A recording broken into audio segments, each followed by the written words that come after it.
It's been nice getting back in touch with my old self though. Like even when I started taking medication, I just wanted it so that it would make me like a better like minion. Like, I was like, "Oh, I have real responsibilities and maybe my ADHD does get in the way of my life." And then I would go on medication and I wouldn't really feel much different. So I was like, okay, I know it's helping me stay focused, but it's probably not that big of a deal. But it's a big deal. This is the longest I've been off of it since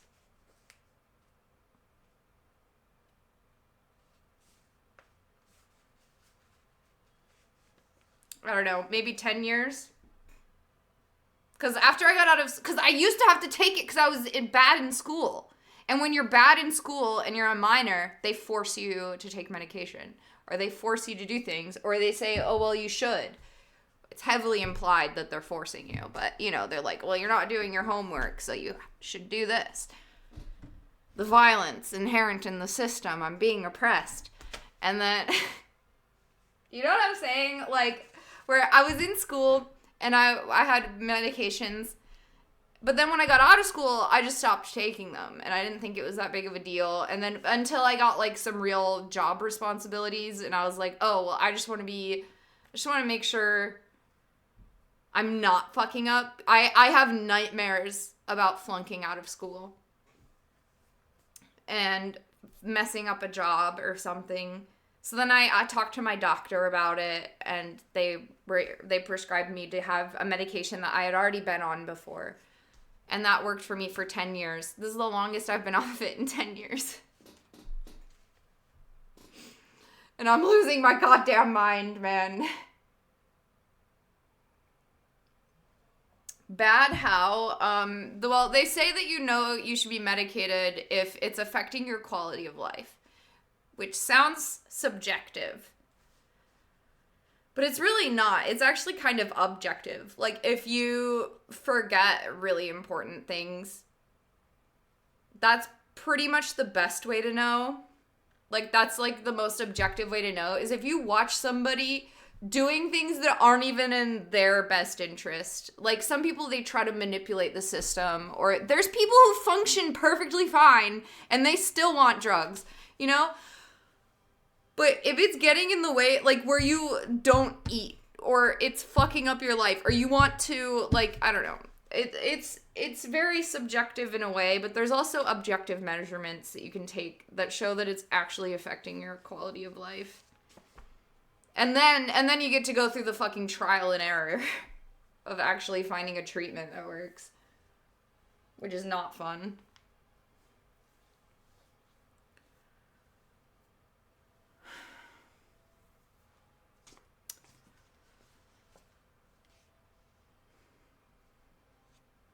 You look good recently? Thanks. I'm wearing makeup. As always, I look good. I would say, like, one of my examples is, like, leaving my iPod in a road and it got run over. Because I forgot where my iPod was. I don't know. Like, there's some people, they don't forget things that are important to them. I forget shit that's important to me all the time.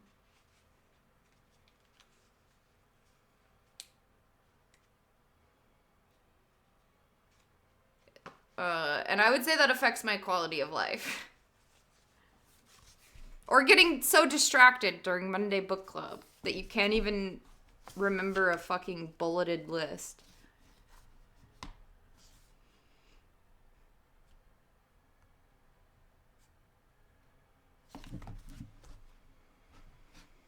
Hopefully your school experiences weren't too bad for you as a teacher. They weren't, actually.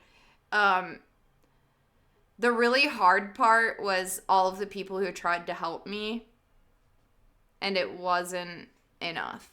I had my own shit going on. And I think there's a lot of kids struggling today, and not all of them need to be medicated.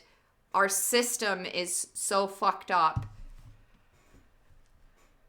Not all of them need, like, not all of them can be diagnosed with ADHD. Not all of them need medication. All of them need a better system. And actually, that's the part that haunts me, is all the awesome teachers and the school system that tried to help me, as I watched them not really help other people. I don't know. I have a lot on my mind. I got a lot to say about it. I don't even know if I can synthesize it right now. I also got special treatment because I was a young girl who had a lot of potential, but I wasn't living up to it. But then I watched my friends, my peers, who in my simple mind had as much potential as I did, but they got treated differently because they were boys. You know, or they didn't have as much potential as me. And I thought that was fucked up.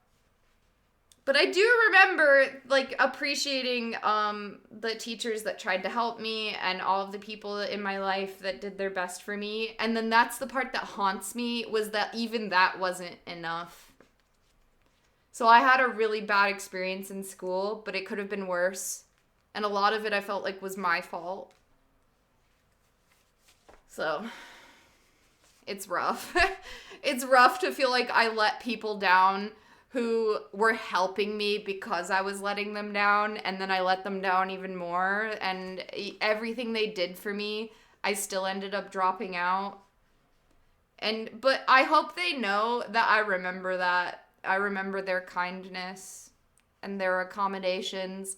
And I also get really frustrated when I see people being accommodating, and you can still fail. And then people will say, well, then you shouldn't have been so accommodating. The only thing that, like, my teachers not being accommodating would have, like, saved was, or caused. Sorry, I got distracted. The only thing that would have gone different if people in my life were harder on me, which is what some people were advocating for, were like, you need a stronger hand with that, girl. The only thing they prevented was my fucking suicide. So, thank you. Actually, like, I might have still dropped out of school, but I didn't kill myself, and I'm so grateful that I didn't go down a badder path in life. And so, even though you might not get the goal, you did a lot of good for me. And I figured it out. Some things I had to figure out on my own. And I do feel bad for letting people down. But at least I made it. And by some measure, I was successful.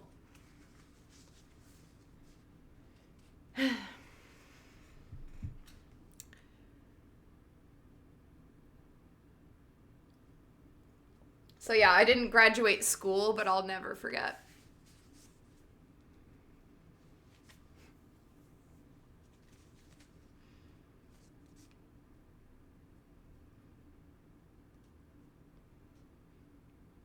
Why has every man a conscience then? I think that we should be men first and subjects after.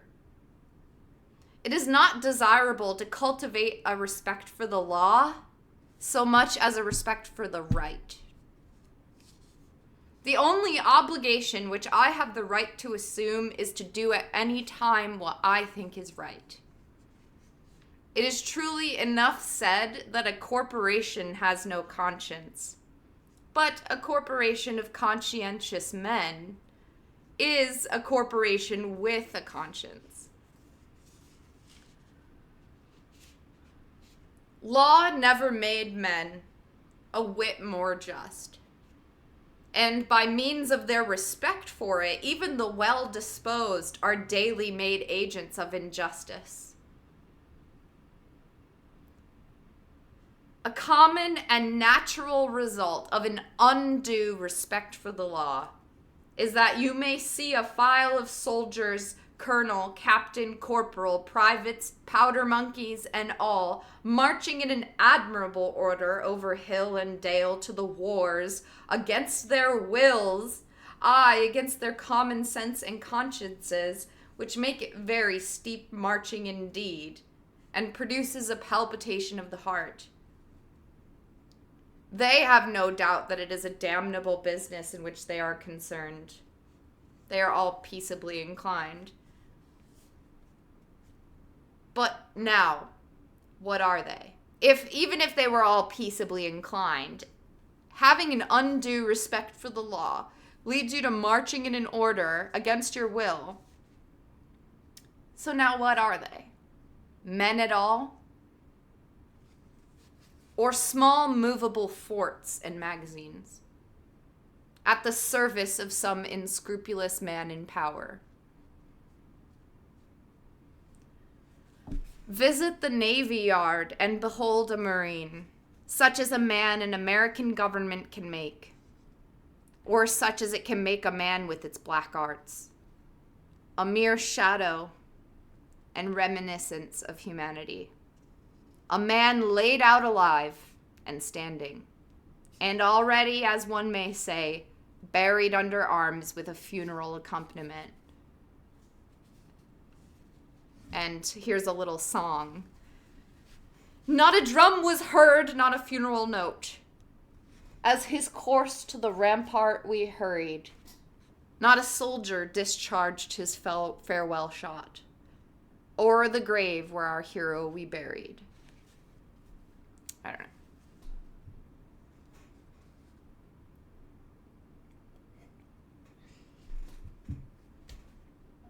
Does sushi rice require Japanese vinegar or does it not? Nose ring, opinion dismissed. I have a nose ring to show my enemies that I can withstand a great amount of pain.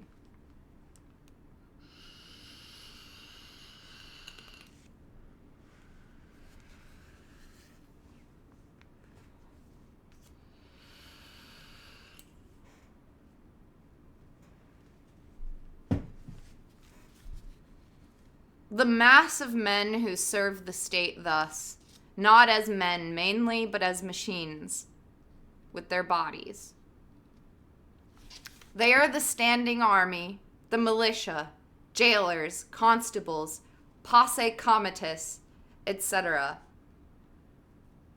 In most cases, there is no free exercise whatever of the judgment or of the moral sense.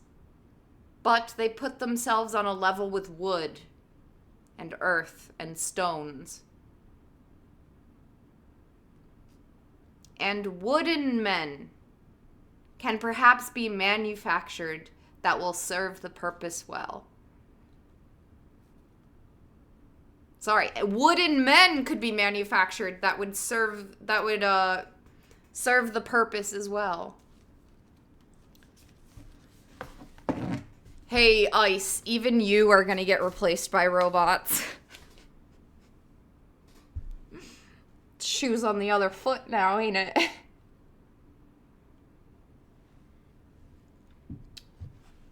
You have as much utility as a rock.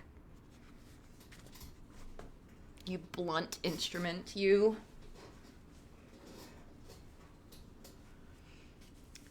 Such command no more respect than men of straw, or a lump of dirt. They have the same sort of worth as horses and dogs. Yet such as these even are commonly esteemed good citizens. Actually, a dog is a better citizen than you. I love old-timey insults, bro. I read some old books, and I'm like, oh, I can't believe you just said that. Like, how are you not obliterated where you stand? He's like, actually, you have as much utility as a rock and the consciousness of a horse. But even a horse would be a better citizen than you.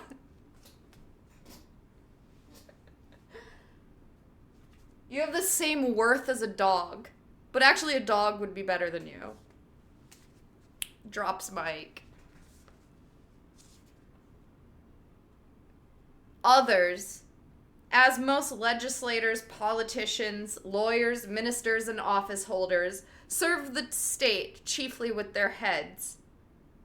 And as they rarely make any moral distinctions, they serve the state with their heads, but they're unlikely to make moral distinctions. Rarely. Then they are as likely to serve the devil, without intending it, as they are to serve God. So even if you think you're smart, how do you know you're not working for the devil? Sure, you're smart, but you could be serving the devil as likely as you are serving God, you fucking politician. Ugh. I cannot get through even 6. Oh, we stopped on this page last week. I'm going to try my best to get to page 10. Cuz this is where we stopped last week. And I was actually so dumbstruck by what I was reading, I couldn't even translate. Like, I was like, this is my first time reading it, and I was like, oh my god. We're gonna get to page 10, for sure. I'll be right back. Hail Satan. Shut up, chat.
Oh yeah, people might be losing power by now as the electrical grids are strained. And depending on what state you live in and the infrastructure and whatever, I don't know, man. All our infrastructure money went to ICE. And you'll like it.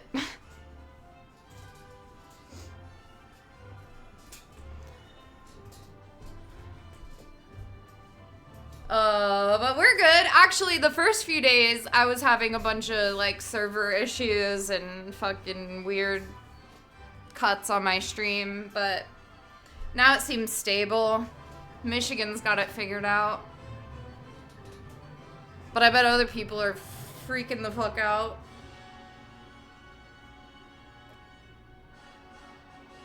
Wait till you see the potholes next year. For real, the last time the snow melted, the potholes were like, it's Johnny.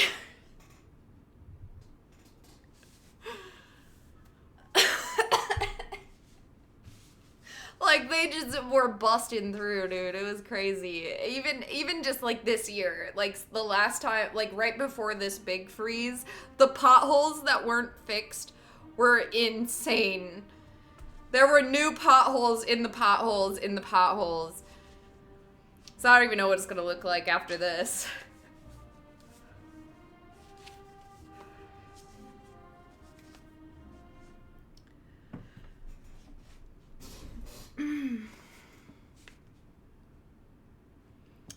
So, others who are not pig dogs, as most legislators, politicians, lawyers, ministers, and office holders serve the state chiefly with their heads, and as they rarely make any moral distinctions, they are likely to serve the devil, as likely to serve the devil without intending it, without even if you don't intend it, as you are to serve God.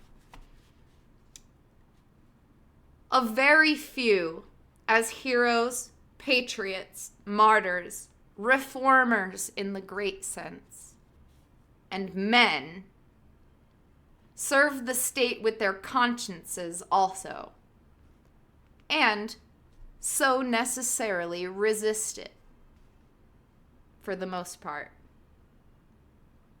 And they are commonly treated as enemies by it.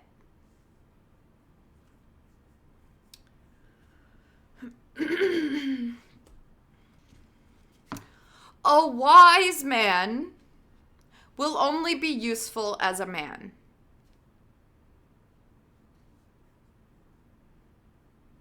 And will not submit to be clay and a stop hole to keep the wind away, but leave that office to his dust at least.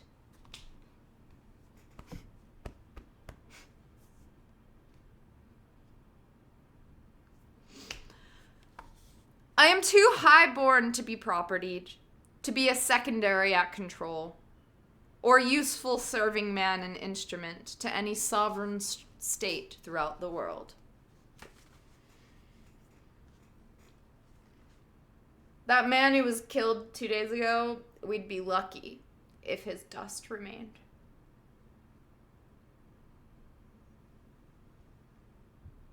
There'd be more manliness man in this world if even his dust remained.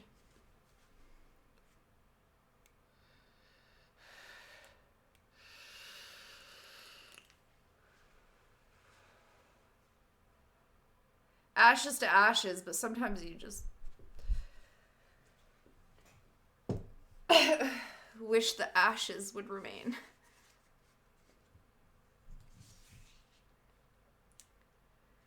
He who gives himself entirely to his fellow men appears to them useless and selfish. But he who gives himself partially to them is pronounced a benefactor and a philanthropist. I can't. Do you guys understand the words I'm saying?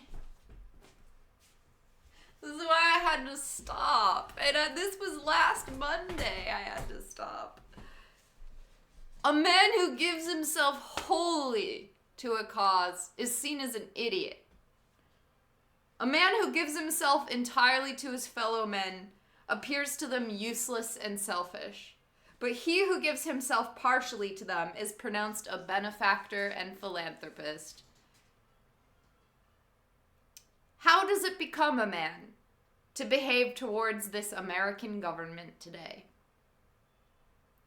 I answer that without disgrace, he cannot be associated with it. I cannot for an instant recognize that political organization as my government, which is the slaves' government also. The slaves' government. I cannot for an instant recognize that political organization as my government. All men recognize the right of revolution. That is, the right to refuse allegiance to and to resist the government when its tyranny or its inefficiency are great, and unendurable. But almost all say that is not such the case now. But such was the case, they think, in the Revolution of 75. If one were to tell me that this was a bad government because it taxed certain foreign commodities brought to its ports, it is most probable that I should not make an ado about it. For I could do without them, those goods. All machines have their friction, and possibly this does have enough good counterbalance to the evil. Enough good, and perhaps this does have enough good to counterbalance the evil.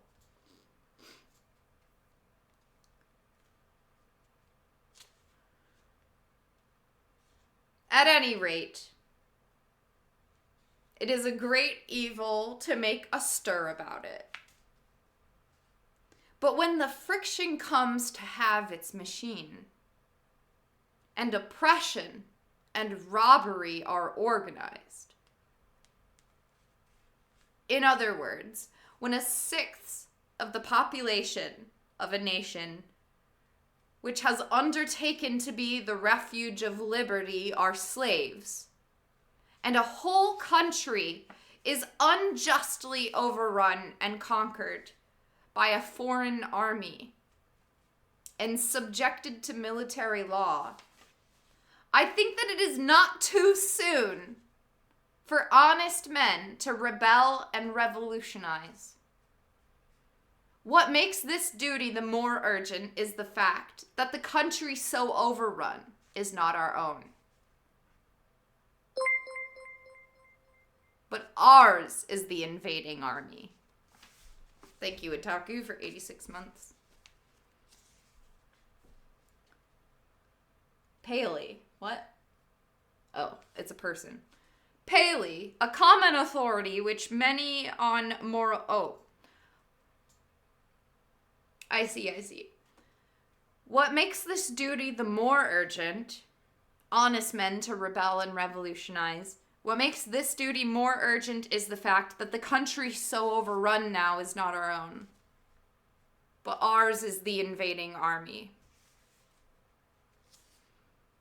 Paley, a common authority with many on moral questions, in his chapter, The Duty of Submission to Civil Government, resolves all civil obligation into expediency.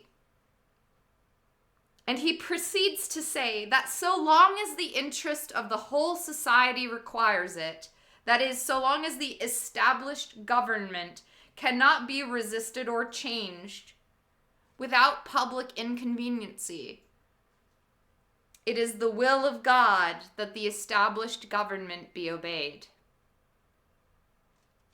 And no longer ...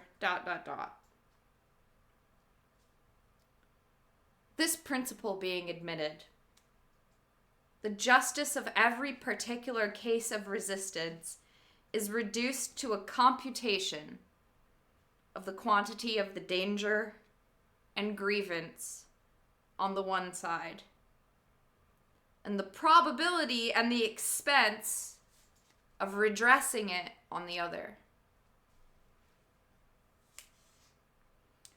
Of this, he says, every man shall judge for himself.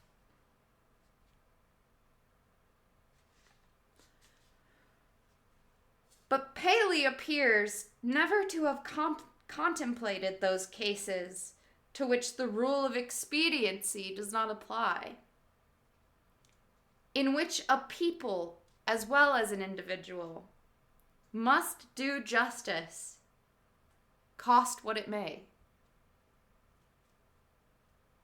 If I have unjustly wrested a plank from a drowning man, I must restore it to him, though I may drown myself.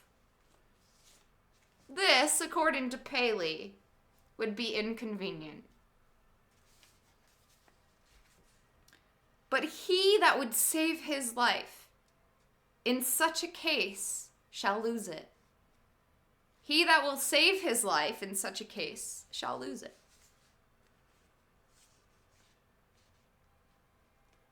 This people must cease to hold slaves and to make war on Mexico, though it costs them their existence as people. As a people. So he was big about abolition. I don't know what the war on Mexico was, but apparently, like, there were abolitionists and they were against this war in Mexico, and they thought that people shouldn't be slaves. And it used to be a big thing worth fighting for.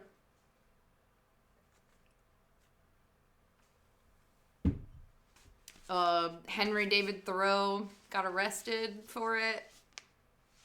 He only spent one night in jail, though. Kind of a pussy.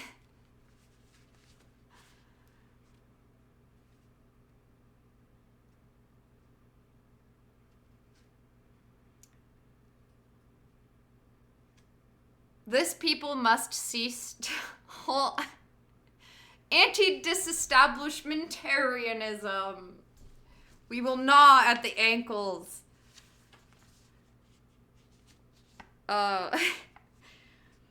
This people must cease to hold slaves and to make war on Mexico, though it may cost them their existence as a people.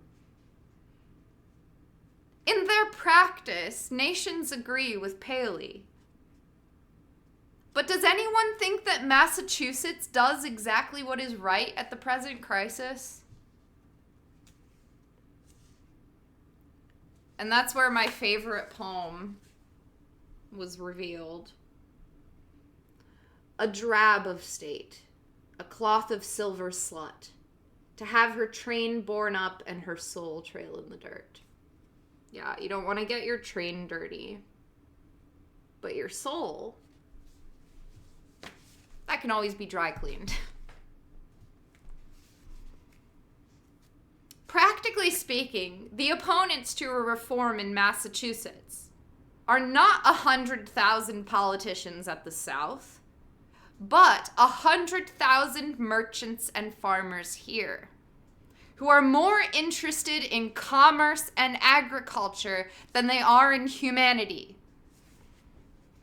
and are not prepared to do justice to the slave and to Mexico. That's exactly, I don't know how I do this. Sometimes the rants that I go on before book club, I have not read this far. Sometimes the rants I go on are exactly what I end up reading, and also that's why I throw my books on the floor, because I truly understand. But also, I'll pick them back up, and I would never disrespect a book. But honestly, guys, I think I know what I'm talking about. I don't think other people know what I'm talking about, you know? I literally said this, okay?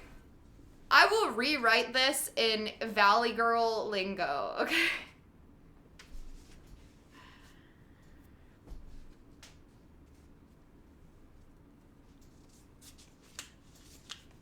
Thank you. People are like, I love you, Uga. And then, thank you. And then people are like laughing at me. She's like, I can't wait till it get, or like people are laughing at me. They're like, I can't wait till she gets to the part about hating the government. And I'm like, you didn't understand a single word in this book, did you? You didn't understand anything you read, did you? And then you're laughing at me. But that's the crazy part, man. You can't prove it to him. That's wild.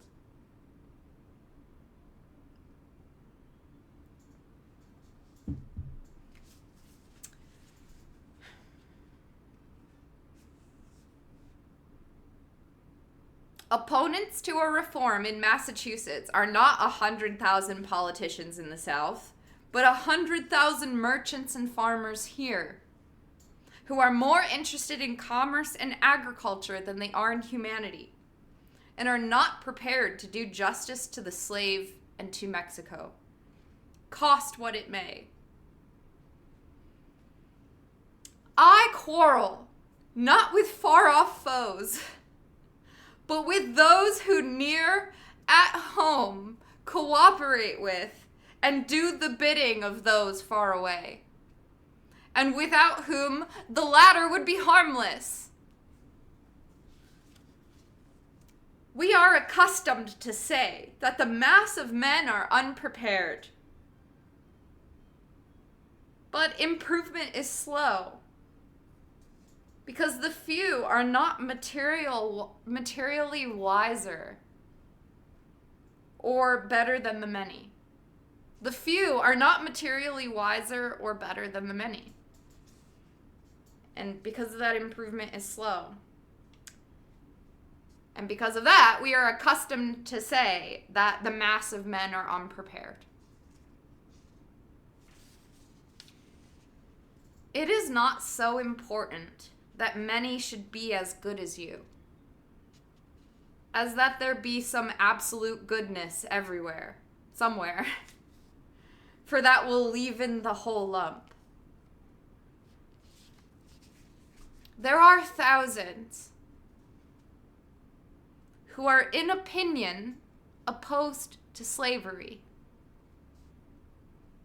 and to the war, who yet in effect do nothing to put an end to them, who, esteeming themselves children of Washington and Franklin, sit down with their hands in their pockets and say they know not what to do, and do nothing, who even postpone the question of freedom to the question of free trade, and quietly read the prices current, along with the latest advices from Mexico after dinner, and it may be fall asleep over them both.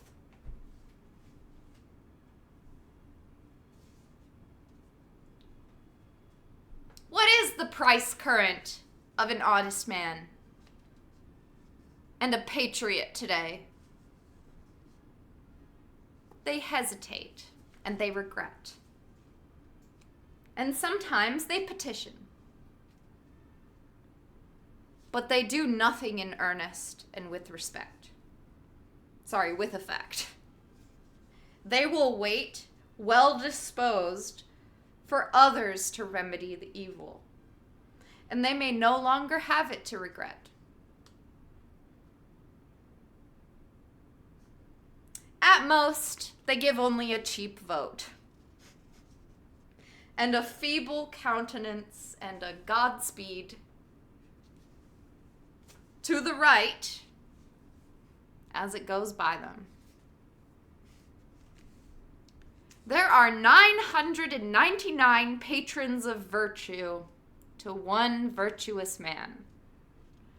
But it is easier to deal with the real possessor of a thing than with the temporary guardian of it. All voting is a form of gaming. Like checkers or backgammon, with a slight moral tinge to it. I'm dying because we've all been voting on characters in Deadlock recently, and I've really gotten a kick out of that. All voting is a form of gaming, like checkers or backgammon, with a slight moral twinge to it. A playing with right and wrong, with moral questions, and betting naturally accompanies it. The character of the voters is not staked. I cast my vote, perchance, as I think is right. But I am not vitally concerned that right should prevail. I am willing to leave it to the majority. Its obligation, therefore, never exceeds that of expediency. Its obligation never exceeds that of expediency. Even voting for the right is doing nothing for it. It is only expressing to men feebly your desire that it should prevail. A wise man will not leave the right to the mercy of chance, nor wish it to prevail through the power of the majority. There is but little virtue in the action of masses of men. When the majority shall at length vote for the abolition of slavery, it will be because they are indifferent to slavery, or because there is but little slavery left to be abolished by their vote. They will then be the only slaves. Only his vote can hasten the abolition of slavery who asserts his own freedom by his vote.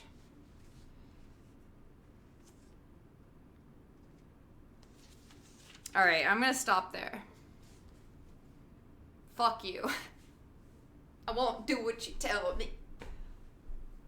This goes so hard, dude. I'm actually dying. Fuck you, I won't do what you tell me. Fuck you, I won't do what you tell me. Okay, I'm done. I'm gonna drink and dance. And I bet that's what Henry David Thoreau would have wanted. And also, I talked about basic tactical field care. Amen.